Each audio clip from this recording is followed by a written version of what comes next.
ہوا یہ ہے کہ نبی صلی اللہ علیہ وسلم نے جب 3 دن تراویح پڑھائی ہے نا, تو آپ صلی اللہ علیہ وسلم نے فرمایا کہ تم پہ فرض نہ ہو جائے, تو آپ نے خود آنا چھوڑ دیا. صحابہ سمجھ گئے کہ نبی چاہتے ہیں کہ یہ نماز ہم پڑھیں, لیکن فرضیت کے خوف سے آپ نے کیا کر دیا, ختم. لہذا صحابہ نے اس کو زندہ رکھا. مسجدوں میں صحابہ آتے, ابو بکر کے دور میں تراویح ہوتی تھی, عشاء کے بعد لوگ مختلف قاریوں کے پیچھے جماعت کی نماز سے قرآن سنتے تھے ان کے پیچھے. اتنی لمبی لمبی نمازیں ہوتی تھیں کہ سحری کے وقت میں جا کے ختم ہوتی تھی, عشاء کے بعد شروع ہوتی تھی. حضرت عمر جب آئے, حضرت عمر نے دیکھا کہ انہوں نے فرمایا کہ تم نے تو قرآن کو ٹکڑے ٹکڑے بنا لیا ہے, ایک مسجد میں اتنی جماعتیں کیوں ہو رہی ہیں؟ حضرت عمر نے یہ نہیں کہا کہ تم نے یہ بدعت کہاں سے ایجاد کی. دیکھو رمضان کے علاوہ اگر یہ مسجد نبی میں عمل ہوتا, حضرت عمر اس کو باقی رکھتے؟ حضرت عمر کہتے بھائی نفل نمازیں انفرادی پڑھو نا, یہ اتنی جماعتیں کیوں ہو رہی ہیں؟ عشاء کی جماعت ہو گئی, اپنے اپنے گھروں میں جاؤ, تہجد پڑھنی ہے انفرادی پڑھو. حضرت عمر کو اس پہ اشکال نہیں تھا اتنی جماعتیں کیوں ہو رہی ہیں. سمجھتے ہو کہ نہیں سمجھتے؟ اس کا مطلب حضرت عمر جانتے تھے کہ رمضان میں نبی سے یہ سب کیا ہے, ثابت ہے. اور حضرت عمر یہ بھی جانتے تھے کہ یہ جو اہل حدیث حضرات حدیث پیش کرتے ہیں کہ نبی رمضان غیر رمضان میں 8 رکعت پڑھتے تھے, یہ اس موقع کی نہیں ہے, کیونکہ وہ انفرادی پڑھتے تھے, جماعت سے نہیں پڑھتے تھے. اگر وہ اس حدیث کو حضرت عمر فالو کرتے تو ان سے کہتے نبی نے 8 پڑھی ہیں, انفرادی پڑھی ہیں, تم بھی 8 پڑھو اور انفرادی پڑھو, انڈیویجولی پڑھو, جماعت کی تم کو اجازت نہیں ہے. حضرت عمر نے اس حدیث سے استدلال کیا جو نبی نے 3 دن پڑھی ہے. وہ والی نہیں تھے جو بخاری کی 8 رکعتیں, وہ کتنی رکعتیں تھی اس کے بارے میں ایک ضعیف روایت ہے 20 رکعتیں, لیکن حضرت عمر سے اس روایت کی تائید ہوتی ہے کہ وہ 20 ہی تھیں. تو اب کیا ہے کہ حضرت عمر نے ان سب کو کہا کہ تم لوگ انفرادی طور پر نمازیں پڑھ رہے ہو, ایک امام کے پیچھے میں تمہیں جمع کروں گا. تو حضرت عمر نے کہا کہ مسجد میں امام کون ہوگا, ایک. وہ کتنی شروع کروائیں, ایک روایت میں 8 ہے, دوسری میں 20 ہے. 20 والی روایت کو صحابہ نے بھی لیا, چاروں اماموں نے بھی لیا. 8 رکعت والی روایت کو صدیوں تک کسی نے لفٹ نہیں کرائی, صدیوں تک. پوری روئے زمین پر نہیں ہوتی تھی, پوری. علامہ شامی نے 150-200 سال پہلے لکھے پوری روئے زمین پر 20 رکعت سے کم 1 رکعت بھی تراویح نہیں ہو رہی. اس کے بعد اہل حدیث نے کیا کہا, کتنی ہوتی ہیں, 8. ٹھیک ہے, کچھ علماء نے اس دور میں بھی کہا تھا کہ 8 ہوتی ہیں, لیکن ان کی بات کسی نے نہیں مانی, کیونکہ یہ بالکل شاذ قول تھا نا, اجماع امت کے خلاف قول تھا, تو اس کو رد کر دیا. علامہ ابن حمام ایک حنفی عالم گزرے, انہوں نے کہا کہ ثابت 8 ہے, پڑھ بھی سکتے ہو. انہی کے بیٹے نے جو علماء تھے انہوں نے نفی کی, بھائی یہ میرے ابا کا تفرد ہے, ٹھیک ہے نا, یہ ان کی اپنی رائے ہے, یہ قابل قبول رائے نہیں ہے. تو چند ایک ایسے گزرے, اب پریکٹیکلی اس کو علامہ نشا کشمیری نے لکھا کہ نبی سے کچھ ثابت نہیں, 8 ہیں کہ 20 ہیں. پھر آگے یہ بھی لکھا کہ دلائل کی روشنی میں 20 ہی ہیں, لیکن اہل حدیث علامہ نشا کشمیری کی بھی آدھی بات لیتے ہیں کہ دیکھو نبی سے کچھ بھی ثابت نہیں ہے. تو وہ علامہ انور شاہ کشمیری کا مطلب یہ ہے کہ اجماع صحابہ اور تابعین اور ائمہ اربعہ کا بھی تو اجماع ہمارے لیے حیثیت رکھتا ہے نا, لیکن وہ ان کی وہ والی عبارت نکالتے ہیں. خود علامہ انور شاہ کشمیری بھی 20 رکعتیں ہی پڑھا کرتے تھے, آخر دم تک 20 ہی کا فتویٰ دیتے رہے ہیں. وہ سمجھتے ہو گے نہیں سمجھتے؟ تو اب جا کے اس کو, تو غامدی صاحب کو ہم یہ کہیں گے کہ بھائی حدیث میں آتا ہے میری اور خلفائے راشدین کی سنت کو لازم پکڑو. تو اگر حضرت عمر شروع نہ کراتے, ہم نہ کرتے, ہم کہتے وہ جو حدیث ہے نا نبی نے جو 3 دن بعد چھوڑ دی تھی, وہ چھوڑی اس لیے تھی تاکہ امت نہ پڑھے, لیکن صحابہ نے پڑھی, حضرت عمر نے کی اور کسی صحابی نے اعتراض نہیں کیا, تو اس کا مطلب ہمیں حدیث سمجھنے میں غلطی ہو رہی ہے.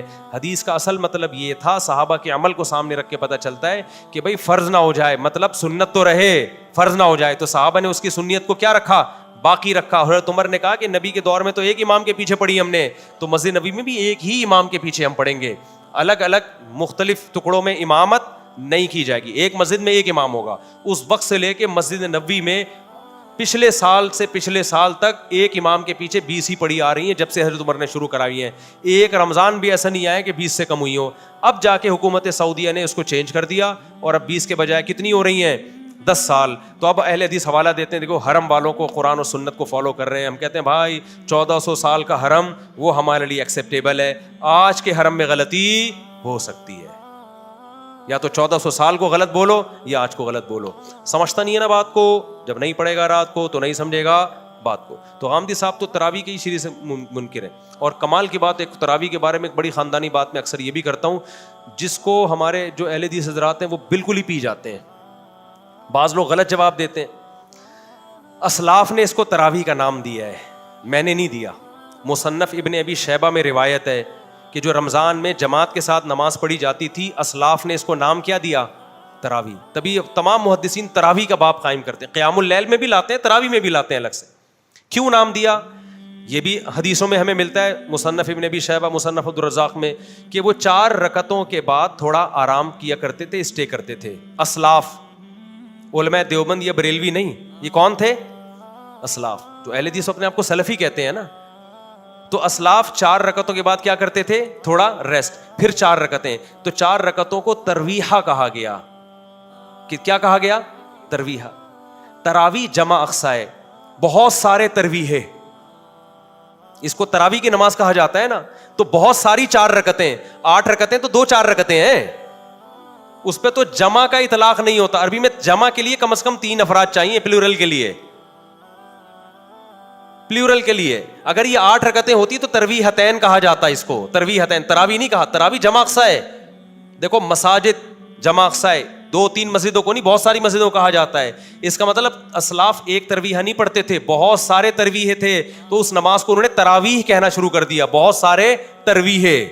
تو وہ نہ 8 ہے نہ 10 ہیں, 10 میں تو 2 ترویح ہوں گے اور آدھا ترویحہ, 2 پورا ترویحہ ہی نہیں ہو رہا وہ تو, ٹھیک ہے نا. اس کا کسی کے پاس جواب نہیں ہے. تو اس لیے جب بھی آپ جمہور سے ہٹو گے نا, یاد رکھنا بظاہر بڑے مضبوط دلائل آپ کو لگیں گے, لیکن جب آپ اس کی ڈیپتھ میں جاؤ گے تو آپ کو وہ دلائل کھوکھلے لگیں گے. امت میں جمہور امت غلط نہیں ہو سکتی, 4 آدمی غلط ہو سکتے ہیں, یہ اس امت کی خاصیت ہے. 4 کروڑ غلط نہیں ہو سکتے. سمجھتا نہیں ہے نا بات کو. تو آمدی صاحب کے تو بہت سارے ہیں, ان کے تو اور بڑی چیزیں مارکیٹ میں لائے ہوئے. تو یہ تو رمضان کی رونق ہے یار, تراویح رمضان کی رونق, اور یہ رمضان کے ساتھ خاص ہے. تہجد تو رمضان ہو غیر رمضان سب میں ہے. تبھی عید کا چاند نظر آتے ہی کوئی بندہ آئے دوبارہ تہجد پڑھنے کے لیے جماعت کے ساتھ, فوراً نکال دیں گے. اگر وہ دلیل بخاری میں آتا ہے نبی نے تہجد جماعت سے پڑھی ہے, فوراً کیا کہیں بھائی گھر میں پڑھیے 2-4 افراد کے ساتھ, یہ 8-10 افراد نہیں ہیں آپ نے, نکلو بدلی گلی سے. تراویح گئی تو یہ تہجد نہیں ہے, یہ وہ نماز ہے جو رمضان کے ساتھ کیا ہے, خاص ہے, اس لیے اس کو نام الگ دیا ہے. اور میں نے, علماء دیوبند نے یا بریلویوں نے نہیں دیا, یہ حنفیوں شافیوں نے, اسلاف نے نام دیا اس کو. یہ نام نبی کے دور میں نہیں تھا, نماز تھی الگ سے اسپیسیفک, جس کو حضرت عمر نے ایک منظم شکل دی. بعض لوگ یہ بھی کہتے ہیں کہ حضرت عمر خود تو نہیں پڑھتے تھے تراویح مسجد میں. حدیث میں آتا ہے حضرت عمر مسجد میں نکلے اور بڑی خوشی کا اظہار کیا, فرمایا واللتی تنامون عنہا افضل مما تقومون, بس دیکھا چلے گئے, اور فرمایا کہ جس نماز سے تم غافل ہو وہ اس سے افضل ہے جسے تم پڑھ رہے ہو. تو ہم کہتے ہیں کہ حضرت عمر خود حافظ قرآن تھے. یہ بھی اجماع ہے کہ جو حافظ قرآن خود قرآن دہرا سکتا ہے اس کے لیے افضل یہی ہے کہ وہ حافظ کے پیچھے پڑھنے کے بجائے اپنی الگ سے نماز پڑھے. اسی پہ حضرت عمر تو حافظ تھے, ان کے لیے تو افضل یہ تھا کہ اپنے گھر میں الگ پڑھیں وہ, یا الگ جماعت کرائیں اپنے گھر میں. تو ہم تو غیر حافظوں کو کہہ رہے ہیں کہ مسجد میں تمہیں حافظ نہیں ہو تو حافظوں کے پیچھے پڑھ لو. آپ نے حافظوں کو بھی غائب کر دیا اور بالکل ہی آپ نے انکار ہی کر دیا اس کا. دوسری بات یہ کہ اسی حدیث سے پتہ چلتا ہے کہ تہجد الگ ہے, تراویح الگ ہے. تبھی حضرت عمر نے کیا فرمایا, واللتی تنامون عنہا افضل مما تقومون, جس نماز سے تم غافل ہو, جو نماز تم پڑھ رہے ہو, تو جس سے تم غافل ہو وہ اس سے بھی زیادہ افضل ہے. کیا مطلب تہجد اس سے بھی زیادہ افضل ہے. تو اس کا مطلب حضرت عمر تہجد کو تراویح سے کیا کر رہے ہیں, بولو نا, الگ کر رہے ہیں, اور یہ کہتے ہیں کہ تہجد تراویح ایک ہی ہے. تو اس حدیث سے تو پتہ چل رہا ہے کہ تہجد الگ ہے, تراویح الگ. اب یہاں ایک سوال پیدا ہوتا ہے, اتنا تو پتہ چل گیا کہ تہجد افضل ہے, تراویح کیا ہے, بولو, کم افضل ہے. تو خوب سمجھ لیں, بعض دفعہ ایک چیز کم افضل ہوتی ہے لیکن اس کی تاکید زیادہ ہوتی ہے, بعض دفعہ ایک چیز افضل ہوتی ہے لیکن اس کی تاکید کیا ہوتی ہے, کم ہوتی ہے. جیسے آپ فجر کی 2 سنتیں پڑھتے ہیں, فجر سے پہلے 2 سنتیں, تاکید اس کی زیادہ ہے, ثواب تہجد کا زیادہ ہے.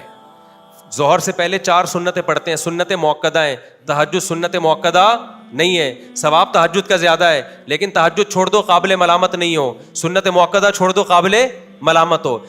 ہمیں جس اہتمام سے صحابہ سے تراویح کی جماعت ملتی ہے, اور رمضان کے ساتھ, اور نبی صلی اللہ علیہ وسلم کے بار بار آپ کے ارشادات, من قام رمضان من صام رمضان, جو رمضان میں قیام کرے, رمضان میں روزہ رکھے, قیام رمضان, صیام رمضان, قیام, پتہ چلا وہ قیام جو رمضان, یہ قیام رمضان کے ساتھ خاص ہے. تو صحابہ نے اس کو تراویح ہی کو قرار دیا ہے. اس لیے علماء کہتے ہیں سنت مؤکدہ ہے. تو اصل فضیلت تہجد کی ہے, لیکن تراویح سنت مؤکدہ ہونے میں اس کی فضیلت کیا ہے؟ تہجد سے زیادہ. اس کو جزوی فضیلت کہتے ہیں. ایک خاص چیز میں تراویح کی فضیلت زیادہ ہو گئی ہے. اور اس حوالے سے دیکھا جائے کہ تہجد میں صحابہ جو قرآن پڑھتے تھے, آج لوگ تراویح میں خود قرآن نہیں پڑھ سکتے.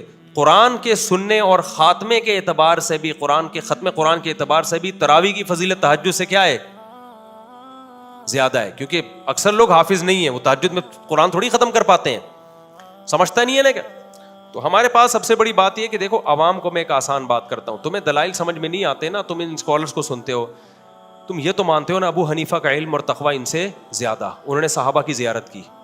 امام شافعی نے تابعین کی زیارت کی, ان کا علم بھی زیادہ, ان کا تقوی بھی زیادہ. امام احمد امام بخاری کے استاذ ہیں, امام شافعی امام احمد کے استاذ ہیں. امام مالک تو ایسے امام ہیں جن کے بارے میں بہت سارے علماء قائل ہیں کہ جو حدیث میں آتا ہے نا کہ مدینہ میں ایک عالم پیدا ہوگا جس کی طرف دنیا آئے گی, جمہور اس کے قائل ہے کہ اس سے امام مالک مراد ہیں جنہوں نے تابعین کی زیارت کی. اتنے بڑے بڑے اسکالرز جن کو 99% دنیا نے فالو کیا ہے. تو میں صرف عوام سے پوچھتا ہوں, ان کی عقل قرآن و حدیث کو سمجھنے میں زیادہ ہے یا آج کل کے اسکالرز کی؟ لوگ فوراً کہتے ہیں ہم کسی امام کو نہیں مانیں گے, ہم حدیث کو فالو کریں گے. بھائی آپ امام کو حدیث کے مقابلے میں نہ لے کر آؤ, یہ گڑبڑ کر, یہ لفاظی ہے.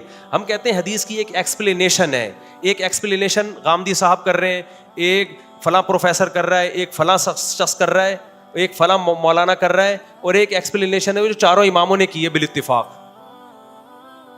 تو ہم اس عوام کو کہیں گے اس ایکسپلینیشن کو مانو جو چاروں امام کر رہے ہیں, ان کے فالوورز بھی زیادہ, اور اس دور میں فالو کیا جب علم کا دنیا میں غلبہ تھا. آج کل کے اسکالرز کو فالو نہ کرو. عبداللہ بن مسعود کہتے ہیں من کان منکم مستنن فلیستن بمن قد مات فإن الحی لا یؤمن علیہ الفتنہ, کہ جو جس نے فالو کرنا ہے نا پہلے گزرے ہوئے لوگوں کو فالو کرے, وہ آج کل کے اسکالرز کو فالو نہ کرے. یہ عبداللہ بن مسعود کا قول ہے, کیونکہ آج کل کے لوگوں کے بارے میں فتنے کا خوف زیادہ ہے, ان کے بارے میں زیادہ ہے کہ وہ کسی فتنے میں مبتلا ہوں گے. تو عبداللہ بن مسعود اپنے بارے میں کہہ رہے ہیں, تو آپ آج کل کے دور کے اسکالرز کو کیسے ان پر یعنی ان کے برابر لا سکتے ہو؟ سمجھتا ہے کہ نہیں سمجھتا ہے؟ تو آپ کہہ سکتے ہو پھر ہم چاروں اماموں کو کیوں فالو کریں, ہم ان سے بھی پہلے لوگوں کو فالو کریں.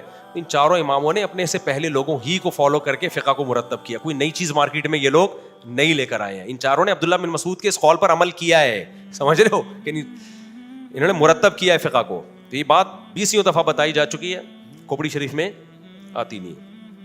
آپ اگر اسلام پہ باقی رہنا چاہتے ہو نا, آپ کے پاس ان چار اماموں کے علاوہ کوئی راستہ نہیں ہے, ورنہ ایک ایسے جنگل ہے نا, ہر آدمی ہر اسکالر قرآن و سنت کے نام پہ کوئی گدھے کو حلال کرے گا, کوئی کتے کو حلال کرے گا, کوئی جناب آگے جا کے 3 طلاقوں کو ایک کہے گا, کوئی کہے گا 3 ایک بھی نہیں ہوتی, کوئی کہے گا طلاق سرے سے ہے ہی نہیں, کوئی کہے گا خلا کا عورت کو ہر وقت اختیار ہے, جیسے مرد دے سکتا ہے عورت بھی دے سکتی ہے, کوئی کہے گا یتیم پوتے کی بھی اسلام میں میراث ہے. ہوا ہے نا ایوب خان کے دور میں مذہبی اسکالر آئے تھے, انہوں نے کہا کہ بیٹا مر گیا, آپ کا سگا بیٹا موجود ہے, تو وہ جو پوتا ہے اس کو بھی وراثت ملے گی. تو بہت کچھ اجماع کے خلاف. پھر کچھ اسکالر ایسے بھی آئیں گے جو کہیں گے عورت صفا مروا میں دوڑے گی. ناصر البانی نے فتویٰ دیا کہ عورت دوڑے گی صفا مروا میں, انہوں نے کہا حدیث دکھاؤ کہ کہاں لکھا ہے کہ نہیں دوڑے گی. ہم کہتے ہیں چاروں اماموں کا فیصلہ نہیں دوڑے گی. امت اسی پہ آ رہی, کہہ رہے ہیں بھائی 4 امام کیا ہوتے ہیں, حدیث دکھاؤ. تو چاروں اماموں نے دیکھا اجماع ہے کہ عورت, کسی کو بھی دیکھا صحابہ تابعین میں کوئی نہیں دوڑ رہی, انہوں نے فتویٰ دے دی نہیں دوڑے گی, چاہے کوئی حدیث نہیں بھی ہو. انہوں نے کہا یہ اجماع کافی ہے. البانی رحمہ اللہ نے کیا کہا, بھائی حدیث تو نہیں ہے, تو ان کا فتویٰ ہے باقاعدہ کہ عورت کیا کرے گی, صفا مروا میں دوڑے گی. تو یہ سب چینج ہوگا آہستہ آہستہ. تو امت کو تباہی سے بچانے کا آپ کے پاس ایک ہی راستہ ہے, وہ بھائی صدیوں سے جو فقہ قانونی شکل میں مرتب ہو گیا نا, اسی پہ رہنا ہے. دائیں بائیں گئے تو بے لگام اونٹ.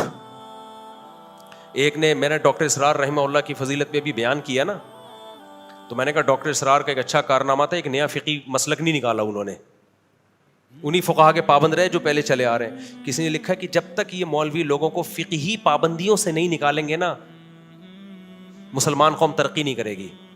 بعض لیبل بڑے اچھے ہوتے ہیں, یعنی فقہی پابندیوں سے نکال کے قرآن و سنت میں نہیں لائے گی ڈائریکٹ, لیبل اچھا ہے, لیکن اس کا اصل میں مطلب پتہ ہے کہ اس کو یوں کہنا چاہیے, جب تک مولوی لوگ لوگوں کو بے لگام اونٹ کی طرح نہیں بنائیں گے نا کہ جو چاہے قرآن و حدیث کی اپنی طرف سے جو چاہے تشریح کرے, جب تک امت ایسی بے لگام اونٹ نہیں بنے گی اس وقت تک ہم ترقی نہیں کریں گے. تو آپ بے لگام اونٹ بنا رہے ہو لوگوں کو. جو اٹھتا ہے قرآن و سنت کے نام پہ کوئی بھی مارکیٹ میں فتویٰ لے آتا ہے, اسے کہا جائے کوئی ریفرنس دو کس فقی کا یہ فتویٰ, کہہ رہے ہیں فقہ شقہ کو نہیں ہم مانتے, فقہ شقہ کو نہیں, ہم فقہ کو نہیں مانتے. تو اس کا مطلب سارے گھاس کھا رہے تھے, اب آپ مارکیٹ میں آئے ہیں. تو ایسا نہیں ہوتا میرے بھائی. یہ امت گمراہی پہ حدیث میں آتا ہے جمع نہیں ہوتی, اور ایک دفعہ نہیں صدیوں تک گمراہی پہ جمع ہو گئی. میری کھوپڑی اس بات کو کائنڈلی نہیں مانتی.